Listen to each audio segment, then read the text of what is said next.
കുട്ടികളാണെങ്കിലും മുതിർന്നവരാണെങ്കിലും പൊതുവായി നമുക്കുള്ള ഒരു കാര്യം ആയുസ് എന്ന് പറയുന്നതാണ്. ഒരാൾ ഈ ഭൂമിയിൽ ജീവിച്ചു തീർക്കുന്ന കാലം, അതിനാണ് നമ്മൾ ആയുസ് എന്ന് പറയുന്നത്. ഒരു 65, 70 വയസ്സ്, 75 വയസ്സ് ഇതൊക്കെയാണ് സാമാന്യമായിട്ട് ഒരു ശരാശരി ആയുസ്സായിട്ട് നമുക്കുള്ളത്. ഈ ഒരാൾ 60 വയസ്സ് ജീവിച്ചു അല്ലെങ്കിൽ 60 വയസ്സായി എന്ന് പറഞ്ഞു കഴിഞ്ഞാൽ അയാൾ 60 കൊല്ലം സജീവമായി ജീവിച്ചിട്ടുണ്ടാവില്ല. അതിലയാൾ ഒരു 10-25 കൊല്ലം ഉറങ്ങിക്കഴിഞ്ഞിട്ടുണ്ടാവും. 60 വയസ്സ് വരെ ജീവിച്ച ഒരാൾ അയാൾ ആക്റ്റീവായി ജീവിച്ച കാലം 40-35 ഒക്കെ ഉണ്ടാവുള്ളൂ. ഉറങ്ങിയും മയങ്ങിയിട്ടൊക്കെ കുറേ വർഷങ്ങൾ പോയിട്ടുണ്ടാവും. എന്ന് പറഞ്ഞിട്ടുണ്ടെങ്കിൽ ഒരാളുടെ വയസ്സെന്ന് പറയുന്നത് വളരെ കുറച്ചേ വരും, ആയുസ് എന്ന് പറയുന്നത് കുറച്ചേ വരും. അപ്പോൾ ആ ഒരു ജീവിതകാലത്ത് നമ്മൾ ചെയ്യുന്ന കാര്യങ്ങൾ, അതാണ് നമ്മളുടെ പ്രവർത്തനങ്ങൾ. ഖുർആന്റെ ഭാഷയിൽ പറഞ്ഞാൽ അമൽ എന്ന് പറയുന്നു, അമലു സ്വാലിഹാത്ത്, സുകൃതങ്ങൾ എന്ന് പറയും. ആ അമലു സ്വാലിഹാത്ത്, സുകൃതങ്ങളാണ് ഒരാളെ മരണാനന്തരം വിജയിയാക്കുന്നത്. ഇതാണ് ഇസ്ലാമിൻ്റെ ഒരു അടിസ്ഥാന പാഠം എന്ന് പറയുന്നത്. ഈ പാഠമാണ്, ഈ പാഠത്തിൻ്റെ വിശദാംശങ്ങളാണ് മദ്രസകളിൽ പഠിപ്പിക്കുന്നത്. അപ്പോൾ പക്ഷെ നമ്മൾ പ്രവാചകൻ പഠിപ്പിച്ചൊരു ഒരാശയമുണ്ട്. എന്താണെന്ന് ചോദിച്ചാൽ, ഒരാൾ മരിച്ചു കഴിഞ്ഞാലും അയാൾക്ക് പ്രതിഫലം ലഭിക്കുന്ന, അയാളുടെ മരണാനന്തര ജീവിതത്തിൽ പ്രതിഫലം ലഭിക്കുന്ന 3 കാര്യങ്ങളുണ്ട്. ഒരാൾ മരിച്ചു കഴിഞ്ഞു, എന്നാലും ഭൂമിയിൽ പ്രവർത്തിച്ചു കൊണ്ടിരിക്കുന്ന അയാളുടെ 3 കാര്യങ്ങൾ. ആ 3 കാര്യങ്ങളിൽ ഒന്ന് സ്വദഖത്തുൻ ജാരിയ ആണ്. സദഖത്തുൻ ജാരിയ എന്ന് പറഞ്ഞാൽ ഒഴുകുന്ന ധർമ്മം എന്നാണ് പറയുന്നത്. ഒഴുകുന്ന ധർമ്മം. ഈ ഒഴുകുന്ന ധർമ്മം എന്ന് പറഞ്ഞാൽ ഫ്ലോട്ടിംഗ് ചാരിറ്റി എന്ന് പറയും. നമ്മളിപ്പോൾ ഒരാൾക്കൊരു 10 റുപ്യ കൊടുത്തു, അല്ലെങ്കിൽ വന്ന് കൈ നീട്ടുന്ന ഒരാൾക്ക് ഒരു ചില്ലറ പൈസ കൊടുക്കും. ആ പൈസ കൊടുത്തു അയാൾ അതിന് എന്തെങ്കിലും മേടിച്ച് തിന്നുക, അല്ലെങ്കിൽ കള്ളു കുടിക്കുക, സിഗരറ്റ് മേടിക്കുക, എന്താ ചെയ്തു, അതവിടെ കഴിഞ്ഞു. പക്ഷെ നമ്മൾ ഒരു സ്ഥലത്ത് ഒരു കിണർ കുത്തി കൊടുത്തു എന്ന് വിചാരിക്കും. ആളുകൾക്ക് വെള്ളം കിട്ടാത്തൊരു സ്ഥലത്ത് ഒരു കിണർ കുത്തി കൊടുത്തു. ആ കിണർ കുത്തി കൊടുത്താൽ നമ്മളുടെ മരണശേഷവും ആളുകൾ ആ കിണറ്റിൽ നിന്ന് വെള്ളം കോരിയെടുക്കും. അത് കുടിക്കാനും കൃഷി നനയ്ക്കാനൊക്കെ ഉപയോഗിക്കും. അത് തലമുറയായിട്ട് കൈമാറി ഇങ്ങനെ പോകും. അതിനാണ് സദഖത്തുൻ ജാരിയ എന്ന് പറയുന്നത്. ഒഴുകുന്ന ധർമ്മം, ഒഴുകുകയാണ്. ഒരു തലമുറയിൽ നിന്ന് അടുത്ത തലമുറയിലേക്ക് ഒഴുകുകയാണ്. അങ്ങനെ ആ സദഖത്തുൻ ജാരിയ എന്ന ആശയത്തിൽ നിന്നാണ് വഖഫ് എന്ന് പറയുന്ന ആശയം ഉണ്ടായത്. വഖഫ്. ഇപ്പം നമ്മുടെ നോട്ടീസിൽ ആദരിക്കുന്ന കുട്ടികളുടെ പേരിൽ ഫാറൂഖ് കോളേജിൽ പഠിച്ച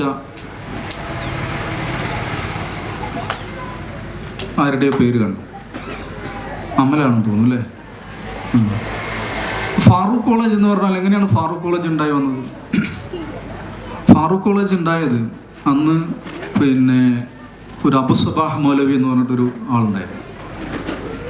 അദ്ദേഹം കുറേ ആളുകളെ, ധനാഢ്യരായിട്ടുള്ള ആളുകളെ കണ്ട് ഭൂമി വഖഫ് ചെയ്യിപ്പിക്കുക. നമുക്ക് ഇവിടെ നമ്മുടെ സമുദായത്തിലെ കുട്ടികൾക്ക് വിദ്യാഭ്യാസമില്ല, അവരെ പഠിപ്പിക്കണം, അതിനുവേണ്ടിയുള്ള സംവിധാനം ഉണ്ടാക്കണം. അങ്ങനെയാണ് ഫാറൂഖ് കോളേജ് ഉണ്ടായത്. നമ്മൾ JDT ഇസ്ലാം എന്ന് നിങ്ങൾ കേട്ടിട്ടുണ്ടാകും. JDT ഇസ്ലാം വലിയൊരു വിദ്യാഭ്യാസ സമുച്ചയമാണ്. JDT ഇസ്ലാമിൻ്റെ കഥ അതിനേക്കാൾ രസകരമാണ്. 1921 മലബാർ കലാപം, ഒരുപാട് ആളുകൾ കൊല്ലപ്പെട്ടു, ഒരുപാട് ആളുകൾ ഒരുപാട് കുട്ടികൾ അനാഥരായി, ഒരുപാട് സ്ത്രീകൾ വിധവകളായി. മലബാർ കലാപം, അതിനുശേഷം കോളറ, ഇങ്ങനെയൊക്കെ ആയിട്ട് നാട്ടിൽ വലിയ പ്രയാസമാണ്. അപ്പം അന്ന് KPCCയുടെ പ്രസിഡൻ്റാണ് മുഹമ്മദ് അബ്ദുറഹ്മാൻ സാഹിബ്. മുഹമ്മദ് അബ്ദുറഹ്മാൻ സാഹിബ് അന്നത്തെ ബ്രിട്ടീഷ് ഭരണാധികാരികളോട് ഇവർക്ക് വേണ്ടി എന്തെങ്കിലും ചെയ്യണമെന്ന് നിരന്തരമായിട്ട് അഭ്യർത്ഥിച്ചുകൊണ്ടിരുന്നു. അവർ ശ്രദ്ധിച്ചില്ല. അവസാനം അദ്ദേഹം ഒരു റിപ്പോർട്ട്, ഒരു കത്ത് സ്വഭാവത്തിൽ ഒരു റിപ്പോർട്ട് തയ്യാറാക്കിയിട്ട് അന്ന് മദ്രാസിൽ നിന്ന് പ്രസിദ്ധീകരിക്കുന്ന ദ ഹിന്ദു പത്രത്തിലും ബോംബെയിൽ നിന്ന് പ്രസിദ്ധീകരിക്കുന്ന ബോംബെ ക്രോണിക്കിൾ എന്ന് പറയുന്ന പത്രത്തിലും ഒരു കത്തയക്കുകയാണ്. ഇവിടുത്തെ ആളുകളുടെ കഷ്ടപ്പാടും പ്രയാസങ്ങളും ഒക്കെ വിവരിച്ചു. ആ കത്ത് പലരും വായിച്ചു. മൗലാന ഷൗക്കത്ത് അലി ഇത് വായിച്ചു. AICCയുടെ വലിയ നേതാവായിരുന്നു. ആ സമയത്താണ് AICC കോൺഫറൻസ് നടക്കുന്നത് ആന്ധ്രാപ്രദേശിൽ, കാക്കിനഡയിൽ. ആ കോൺഫറൻസിൽ വെച്ച് അവരതേക്കുറിച്ച് സംസാരിക്കുന്ന ഒരു ചെറിയ കമ്മിറ്റിയൊക്കെ ഉണ്ടാക്കുന്നു. അതിനിടയിലാണ് പഞ്ചാബിലുള്ള ഒരു വലിയ അബ്ദുൽ ഖാദർ ഖസൂരി എന്ന് പറയുന്ന വലിയൊരു ബിസിനസ്സുകാരൻ ഈ കത്ത് ശ്രദ്ധിക്കുന്നുണ്ടായിരുന്നു. അദ്ദേഹമാണ് മലബാറിൽ വന്നിട്ട് ഇവിടെയുള്ള അനാഥ മക്കളെ കൂട്ടിക്കൊണ്ടുവരുന്ന് താമസിപ്പിച്ച് പഠിപ്പിക്കാൻ വേണ്ടിയിട്ട് ഒരു സംവിധാനം ഉണ്ടാകും.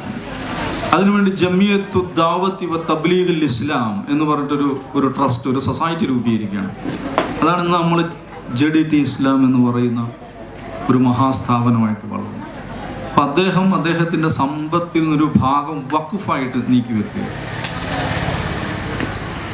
ആധുനിക ലോകത്തെ ആധുനിക സ്വഭാവത്തിലുള്ള ഏറ്റവും ആദ്യത്തെ യൂണിവേഴ്സിറ്റി എന്നറിയപ്പെടുന്ന മൊറോക്കോയിലെ ഫെസ്സിലുള്ള അൽ ഖറാവിയൻ യൂണിവേഴ്സിറ്റിയാണ്. ഫാത്തിമ അൽ ഫിഹിരി എന്ന് പറയുന്ന ഒരു സ്ത്രീ അവർക്ക് അനന്തരമായി കിട്ടിയ സ്വത്ത് വഖഫ് ചെയ്തുകൊണ്ടാണ് ആ യൂണിവേഴ്സിറ്റി ആരംഭിക്കുന്നത്. അപ്പം അങ്ങനെ നോക്കിക്കഴിഞ്ഞാൽ, ഞാനിത് പറയുന്നത് വഖഫിനെ കുറിച്ചുള്ള പല ചർച്ചകളും നടക്കുന്ന ഒരു കാലത്താണ്. വിദ്യാഭ്യാസം, കുടിവെള്ളം, ഗതാഗതം, മുസാഫിർ ഖാന എന്ന് പറയുന്ന ആശയം ഇസ്ലാമിക ചരിത്രം പരിശോധിച്ച് കഴിഞ്ഞാൽ നമുക്ക് കാണാൻ പറ്റും.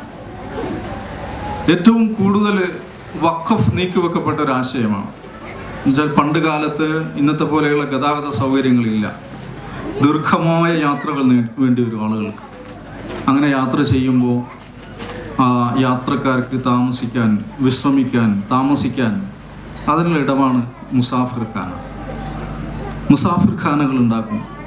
അത് ചേർന്ന് ഈ ഇവരുടെ വാഹനങ്ങളായിട്ടുള്ള കുതിരകൾക്കും കഴുതകൾക്കൊക്കെ മേയാനുള്ള പുൽമേടുകൾ ഉണ്ടാക്കും. ഈ യാത്രക്കാർക്ക് അവരുടെ ചരക്കുകൾ സൂക്ഷിക്കാനുള്ള വെയർ ഹൗസുകൾ ഉണ്ടാക്കും. അവർക്ക് കുളിക്കാനുള്ള ഹമാമുകൾ ഉണ്ടാക്കും. ഇത് ഇസ്ലാമിക ചരിത്രത്തിലെ വലിയ പ്രധാനപ്പെട്ടൊരു വഖഫായിരുന്നു.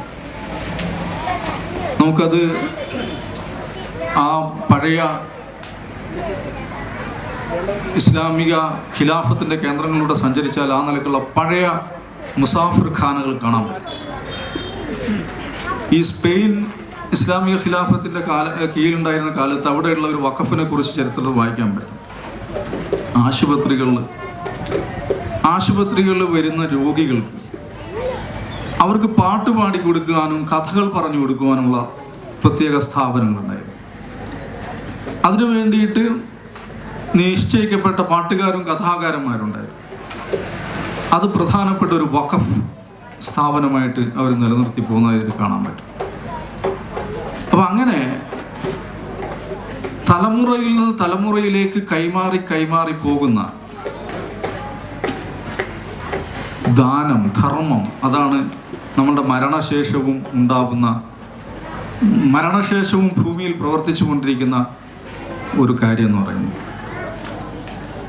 രണ്ടാമത്തെ കാര്യം ഇൽമുൻ യുന്തഫഉ ബിഹി എന്ന് പറയും. ഉപകാരമുള്ള അറിവാണ്. അറിവ്. ഇപ്പം നമ്മളൊരു അറിവ് ഉൽപ്പാദിപ്പിച്ചു കഴിഞ്ഞാൽ ആ അറിവ് എപ്പോഴും ഇങ്ങനെ തലമുറ കൈമാറിക്കൊണ്ടിരിക്കും. ആ അറിവിൽ നിന്നുള്ള, നമ്മൾ ഉൽപ്പാദിപ്പിച്ച അറിവിൽ നിന്നുള്ള ഉപകാരങ്ങൾ, നമ്മൾ അറിയുന്നതും അറിയാത്തതുമായ ലക്ഷോപലക്ഷം മനുഷ്യർ അതിൻ്റെ ഉപകാരങ്ങൾ ഇങ്ങനെ അനുഭവിച്ചുകൊണ്ടിരിക്കും. അപ്പോൾ അവരത് അനുഭവിക്കുമ്പോൾ അതിൻ്റെ പ്രതിഫലത്തിൻ്റെ, അതിൻ്റെ പുണ്യത്തിൻ്റെ ഒരു ഭാഗം നമ്മളിലേക്കും വന്നു ചേരും.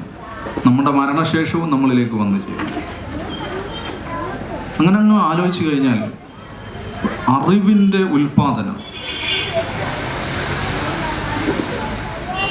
ഇപ്പം നമ്മൾ മലയാളികൾ എന്നുള്ള നിലക്ക് സാധാരണ വ്യാപകമായിട്ട് ഉപയോഗിക്കുന്ന ഒരു സാധനമാണ് വെളിച്ചെണ്ണ. വെളിച്ചെണ്ണ എന്ന് പറയുമ്പോൾ നമുക്ക് ഒരു എന്താ പറയുക, അതിൽ പ്രത്യേകിച്ച് ഒരു അത്ഭുതമോ കൗതുകമോ താല്പര്യമോ തോന്നില്ല. കാരണം നമ്മൾ എല്ലാ ദിവസവും ഉപയോഗിക്കുന്നതാണ്. പക്ഷെ നമ്മളൊന്ന് ആലോചിച്ച് നോക്കുക, വെളിച്ചെണ്ണ ഇല്ലാത്ത ഒരു കാലത്തെക്കുറിച്ച് ആലോചിച്ച് നോക്കുക. വെളിച്ചെണ്ണ ഇല്ലാത്തൊരു കാലം. ഈ വെളിച്ചെണ്ണ എങ്ങനെയാണ് ഉണ്ടാക്കുന്നത്? വെളിച്ചെണ്ണ ഉണ്ടാക്കുന്നത് തേങ്ങ എന്ന് പറയുന്ന ഒരു കായയിൽ നിന്നാണ്. തേങ്ങ എന്ന് പറയുന്ന കായ എവിടെയാണ് ഉണ്ടാവുന്നത്? ഒരു നീളമുള്ള മരത്തിൻ്റെ അതിൻ്റെ അറ്റത്ത്, അതിൻ്റെ ഉയരത്തിൽ, അതിൻ്റെ ഉച്ചിയിലാണ് ഈ തേങ്ങ ഉണ്ടാവുന്നത്. അപ്പോൾ സാധാരണ ആളുകൾക്ക് അങ്ങനെ കൈകൊണ്ട് പറിച്ചെടുക്കാനോ അങ്ങനെയൊന്നും പറ്റാത്ത അത്രയും ഉയരത്തിൽ നിൽക്കുന്ന ഒരു മരത്തിൻ്റെ തുമ്പത്ത്, അതിൻ്റെ അറ്റത്തുണ്ടാകുന്ന കായ്ക്കുന്ന ഒരു കായ. ആ കായ അതിന് രണ്ട് കോട്ടിങ്ങുണ്ട്, ചകിരിയുണ്ട്, ചിരട്ടയുണ്ട്. ഇത് രണ്ടെണ്ണം കഴിഞ്ഞ് അതിൻ്റെ അകത്തൊരു കാമ്പുണ്ട്. ആ കാമ്പ് പിഴിഞ്ഞെടുത്തിട്ട് ഉണ്ടാക്കുന്ന ഒരു വസ്തുവാണ് വെളിച്ചെണ്ണ എന്ന് പറയുന്നത്. അപ്പോൾ ഇത്രയും മണ്ടേ കിടക്കുന്ന ഒരു കായയുടെ, ഇത്രയും നീളമുള്ള ഉയരമുള്ള ഒരു മരത്തിൻ്റെ മണ്ടയിൽ കിടക്കുന്ന ഒരു കായയുടെ ഉള്ളിൽ കിടക്കുന്ന ഒരു കാമ്പെടുത്ത് പിഴിഞ്ഞാൽ ഇങ്ങനെ ഒരു സാധനം ഉണ്ടാക്കാം എന്ന് കണ്ടുപിടിച്ച ഏതോ ഒരാളുണ്ടാവുമല്ലോ. ഒരു അസാധാരണമായിട്ടുള്ളൊരു അറിവാണത്, ഒരു ഇൽമാണത്. അപ്പോൾ ആ വെളിച്ചെണ്ണ എന്താണത്? ആ വെളിച്ചെണ്ണയെ കുറിച്ച് ഒന്ന് ആലോചിച്ച് നോക്കുക. അത് ചൂടാക്കി കഴിഞ്ഞാൽ, സാധാരണ വെളിച്ചെണ്ണ എന്ന് പറയുന്നത് ഒരു ലിക്വിഡാണ്, ഒരു ദ്രവ അവസ്ഥയുള്ളൊരു സാധനമാണ്. ഒരു ലിക്വിഡിൽ മറ്റൊരു ലിക്വിഡ് ചേർത്താൽ സാധാരണ എന്താ സംഭവിക്കുക? ഇപ്പോൾ പാലിൽ വെള്ളം ചേർത്താൽ എന്താ സംഭവിക്കുക? അത് തമ്മിൽ കലങ്ങുക ചെയ്യും. വെള്ളത്തിൽ മഷി ചേർത്താൽ എന്താ സംഭവിക്കുക? അത് തമ്മിൽ കലങ്ങുക ചെയ്യുക. അത് ലോകത്തെല്ലാ ഏത് ലിക്വിഡും മറ്റൊരു ലിക്വിഡുമായിട്ട് ചേരുമ്പോൾ അത് തമ്മിൽ കലരുക ചെയ്യുന്നത്. പക്ഷേ നിങ്ങൾ വെളിച്ചെണ്ണ എടുത്തിട്ട് അത് ചൂടാക്കുക, അതിൽ ലിക്വിഡായിട്ടുള്ള മാവ് അതിലൊഴിച്ചു കൊടുക്കുക. അപ്പം എന്താ സംഭവിക്കുക?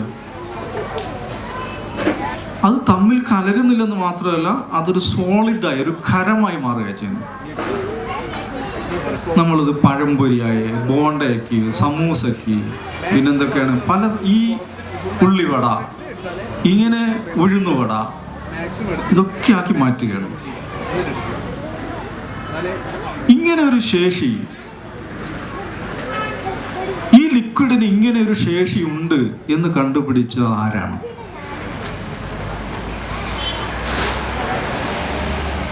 നമ്മൾ ആലോചിക്കണം. അതിൻ്റെ ഒരു ദീർഘമായിട്ടുള്ളൊരു പ്രക്രിയ. ഇത്രയും ഉയരമുള്ള ഒരു മരത്തിൻ്റെ മണ്ടയിൽ കിടക്കുന്ന ഒരു കായയുടെ ഉള്ളിലുള്ള ഒരു കാമ്പെടുത്ത് പിഴിഞ്ഞ് എണ്ണയാക്കി മാറ്റി അത് ചൂടാക്കി കഴിഞ്ഞാൽ നമുക്ക് എന്ത് ചെയ്യാൻ പറ്റും? പഴംപൊരി ഉണ്ടാക്കാൻ പറ്റും, ഉഴുന്നുവട ഉണ്ടാക്കാൻ പറ്റും, ഉള്ളിവട ഉണ്ടാക്കാൻ പറ്റും, സമൂസ ഉണ്ടാക്കാൻ പറ്റും, പരിപ്പ് വട ഉണ്ടാക്കാൻ പറ്റും. ഇങ്ങനെയൊക്കെ ആലോചിച്ച് മനനം ചെയ്ത് ധ്യാനം ചെയ്ത് കണ്ടുപിടിച്ച ഒരു മഹാമനുഷ്യരുണ്ടല്ലോ. ആ മനുഷ്യൻ ആരാണ്?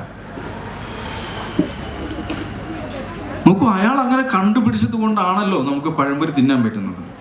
ഒരു അറബി പഴംപൊരി കണ്ടിട്ട് ചോദിച്ച സംശയം നമുക്കറിയാലോ. അറബിക്ക് പഴംപൊരി കൊടുക്കുകയാണ്.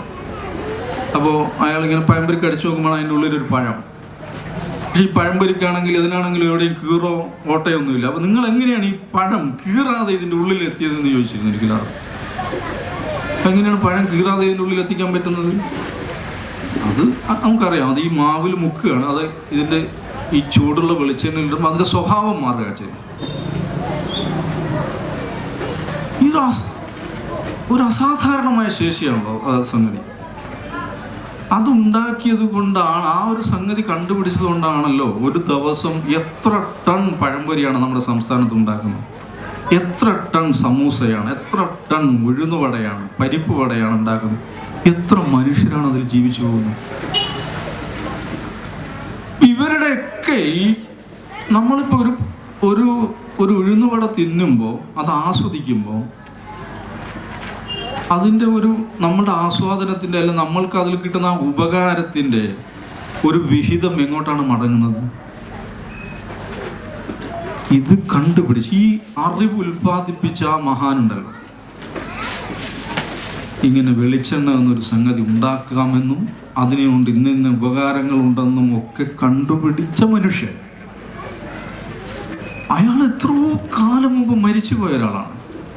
പക്ഷെ അയാൾ ഉൽപ്പാദിപ്പിച്ച ഒരു അറിവ്, അതാണ് ഇൽമുൻ യുൻതഫഉ ബിഹിൻ നാസ്, ജനങ്ങൾക്ക് ഉപകാരമുള്ള അറിവാണ് അയാൾ ഉൽപ്പാദിപ്പിച്ചിരിക്കുന്നത്. അങ്ങനെ ജനങ്ങൾക്ക് ഉപകാരമുള്ള അറിവ് ഉൽപ്പാദിപ്പിക്കുക എന്ന് പറഞ്ഞാൽ അതെന്താണ്? നമ്മളുടെ മരണശേഷവും നമ്മളുടെ മീസാനിലേക്ക്, നമ്മളുടെ ത്രാസിലേക്ക് പ്രതിഫലം വർദ്ധിപ്പിക്കുന്ന ഘടകമാണ്. അറിവുൽപാദനം എന്ന് പറഞ്ഞാൽ നിസ്സാര കാര്യമാണ്. മദ്രസ എന്ന് പറഞ്ഞാൽ എന്താണ്? മദ്രസ എന്ന് പറഞ്ഞാൽ ദർസ് കൊടുക്കുന്ന സ്ഥലം. ദർസ് എന്ന് പറഞ്ഞാൽ എന്താണ്? പാഠം. സെന്റർ ഓഫ് ലേണിംഗ് എന്നുള്ളതാണ് മദ്രസ.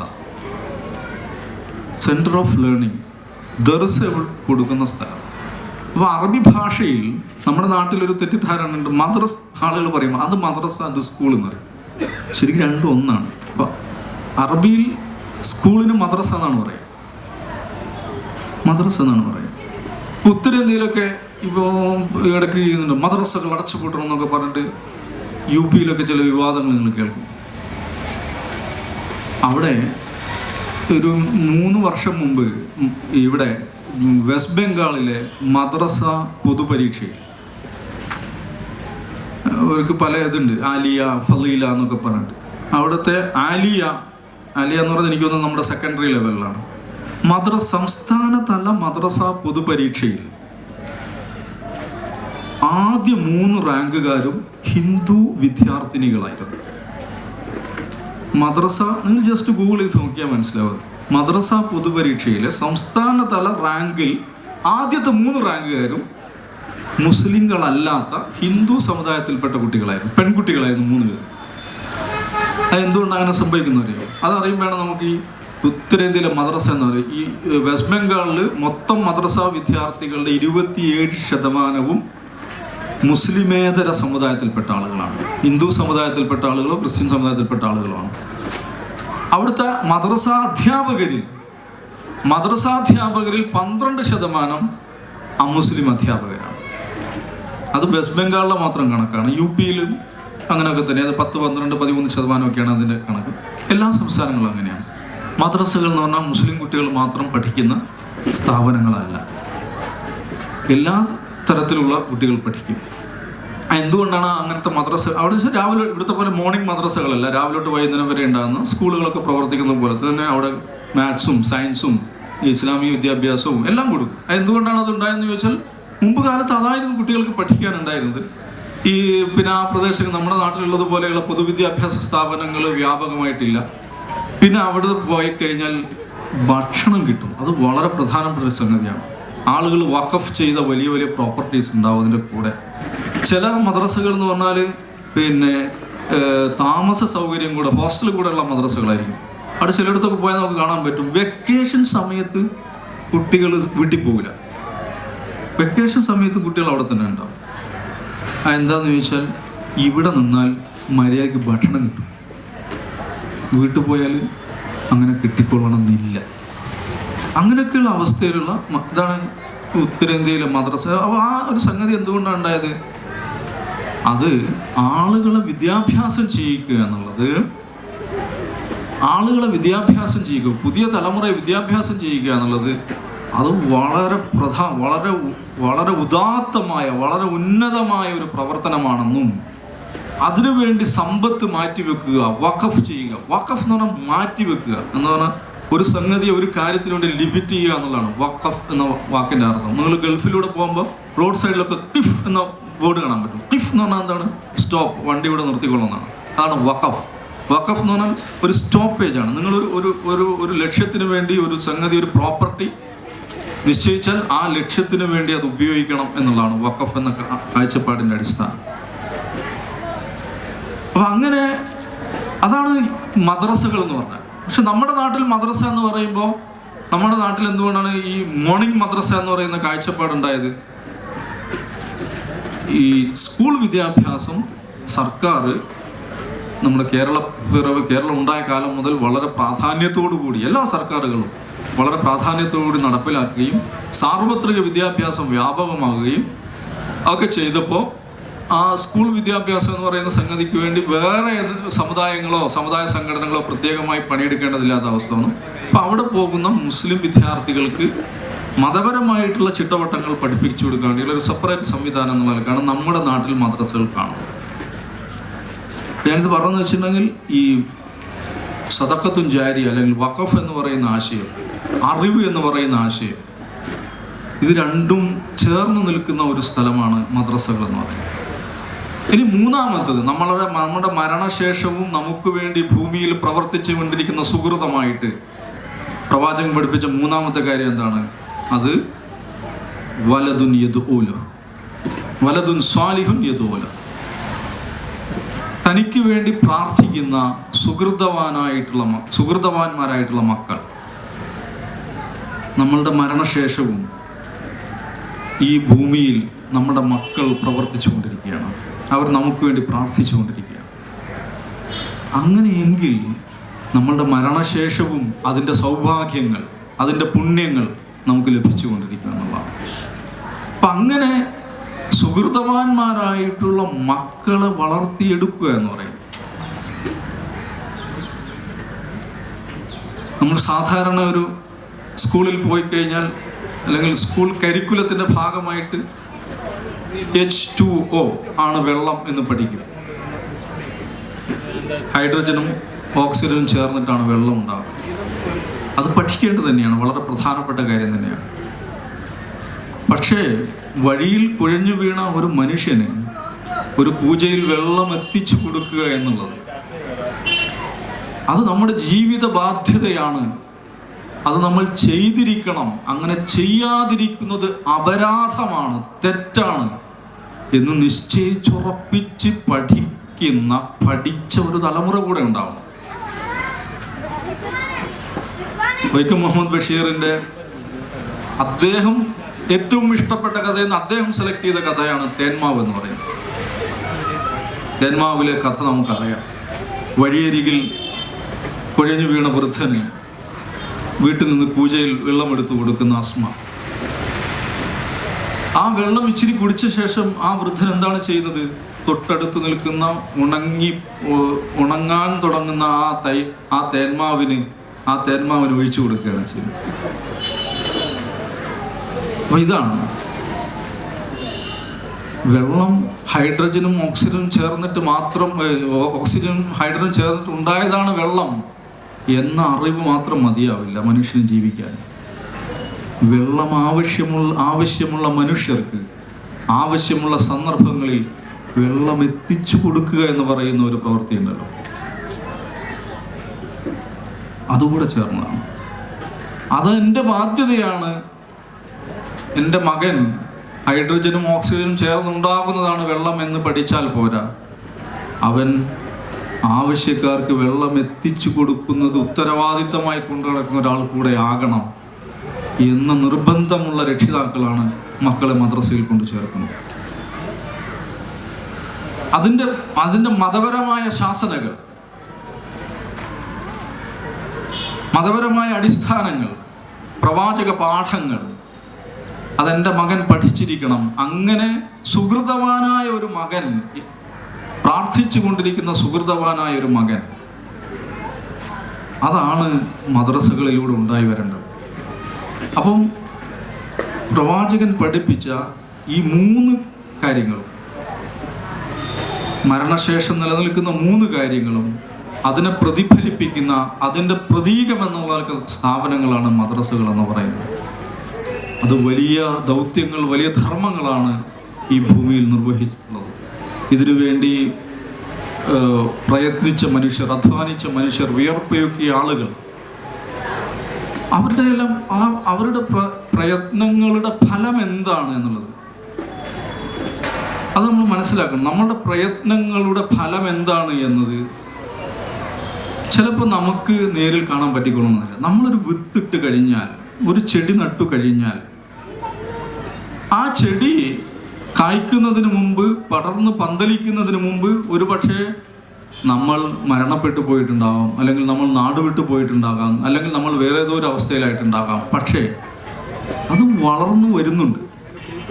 നമ്മളറിയാതെ അത് വളർന്നു വരുന്നുണ്ട്, നമ്മൾ കാണാതെ അത് വളർന്നു വരുന്നുണ്ട്. അതിന് ചില്ലകൾ ഉണ്ടാകുന്നുണ്ട്, അതിന് കമ്പുകൾ ഉണ്ടാകുന്നുണ്ട്, അതിൽ പൂക്കൾ ഉണ്ടാകുന്നുണ്ട്. ആ പൂക്കളിൽ തേനീച്ചകൾ വന്നിരിക്കുന്നുണ്ട്, കായ്കൾ ഉണ്ടാകുന്നുണ്ട്. ആ കായ്കൾ കുരുവികളൊന്ന് കൊത്തി തിന്നുന്നുണ്ട്. ആ കായ്കൾ കാറ്റടിക്കുമ്പോൾ താഴെ വീഴുമ്പോൾ കുഞ്ഞുങ്ങളെടുത്ത് തിന്നുന്നുണ്ട്. അതിൻ്റെ വിത്തുകൾ പലയിടങ്ങളിൽ പക്ഷികൾ കൊണ്ടുപോയി ഇടുന്നുണ്ട്. അതിൽ നിന്ന് വീണ്ടും ചെടികൾ ഉണ്ടാകുന്നുണ്ട്. അത് വളർന്ന് വികസിക്കുന്നുണ്ട്. അതിന് ചില്ലകളും കമ്പുകളും ഉണ്ടാകുന്നുണ്ട്. അതിൻ്റെ തണലിൽ ആളുകൾ വന്നിരിക്കുന്നുണ്ട്. ഇതിൻ്റെ എല്ലാം അതൊരു ഇങ്ങനെ ഒഴുകിക്കൊണ്ടേയിരിക്കുന്ന സുഹൃതമാണ്. അതാണ് സദഖത്തുൻ ജാരിയ എന്ന് പറയുന്നത്. ഒഴുകുക എന്നുള്ളത്, ഒഴുകുക, തലമുറയായി ഒഴുകിക്കൊണ്ടിരിക്കുകയാണ്. അപ്പം നമ്മൾ ചെയ്യുന്ന കാര്യങ്ങളുടെ, നമ്മൾ ചെറിയൊരു കാര്യമായിരിക്കും ചെയ്യുന്നുണ്ടാവുക, പക്ഷെ അതിൻ്റെ പ്രതിഫലനം എന്താണ്, അതിൻ്റെ ഫലം എന്താണ്, അതിൻ്റെ റിസൾട്ടുകൾ എന്താണ് എന്ന് നേരിൽ കാണാൻ പോലും നമുക്ക് പറ്റുന്നുണ്ടാവില്ല. പക്ഷെ അതിൻ്റെ പുണ്യം നമുക്ക് ലഭിച്ചുകൊണ്ടേയിരിക്കുന്നുണ്ടാവും. അപ്പോൾ ഈ ഒരു ആശയം അത് സ്വയം ഉൾക്കൊണ്ട മനുഷ്യർ നടത്തുന്ന പ്രസ്ഥാനമാണ് മദ്രസകൾ എന്ന് പറയുന്നത്. അത് ഏതെങ്കിലും നിലക്ക്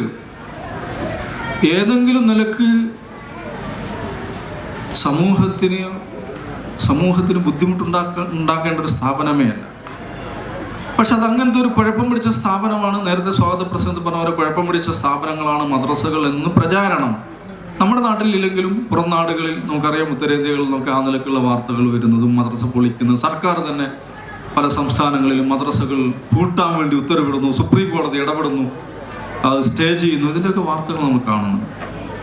അതെന്തുകൊണ്ടാണെന്ന് ചോദിച്ചാൽ അത് മനുഷ്യർ വെറുപ്പ് തിന്ന് ജീവിക്കുന്ന സമൂഹങ്ങളിൽ സംഭവിക്കുന്നതാണ്. വെറുപ്പ് തിന്ന് ജീവിക്കുന്ന സമൂഹങ്ങളിൽ സംഭവിക്കുന്നതാണ്. നമ്മൾ മറ്റൊരാളെ ഭയന്നും ഭയപ്പെടുത്തിയുമാണ് ജീവിക്കുന്നതെങ്കിൽ അയാൾക്കാണ് അതിൻ്റെ കുഴപ്പം എന്നുള്ളത് നമ്മുടെ തെറ്റിദ്ധാരണ. നമ്മൾക്ക് തന്നെയാണ് അതിൻ്റെ കുഴപ്പം. നമ്മൾ ഒരു മുസ്ലിം ഇവിടെയുള്ള ഒരു അമ്പലത്തെക്കുറിച്ച് ഭയമുണ്ടാക്കുകയാണെന്ന് വിചാരിക്കുക. അതിൻ്റെ ബുദ്ധിമുട്ട് ആ അമ്പല നടത്തിപ്പുകാരനാണ് ഉണ്ടാകുക. അയാളേക്കാൾ ബുദ്ധിമുട്ട് ഈ ഭയമുണ്ടാക്കുന്ന, ഈ വിദ്വേഷം പ്രചരിപ്പിക്കുന്ന മുസ്ലിമിനായി. ഒരു മദ്രസയെക്കുറിച്ച് ഒരു അപ്പുറത്തുള്ള ഒരാൾ വിദ്വേഷം പ്രചരിപ്പിക്കുന്നു വിചാരിക്കുക, അതിൻ്റെ ബുദ്ധിമുട്ട് അയാൾക്ക് തന്നെയായി. പ്രത്യക്ഷത്തിൽ നോക്കുമ്പോൾ അവന് 2 ഇടി കൊടുത്തല്ലോ, അവന് കുഴപ്പമുണ്ടാക്കാൻ പറ്റിയല്ലോ എന്ന് നമ്മൾ വിചാരിക്കും. പക്ഷെ അങ്ങനെയല്ല. അത് വെറുപ്പ് അടിസ്ഥാനപരമായി നമ്മളെ തന്നെയാണ് ബാധിക്കുന്നത്.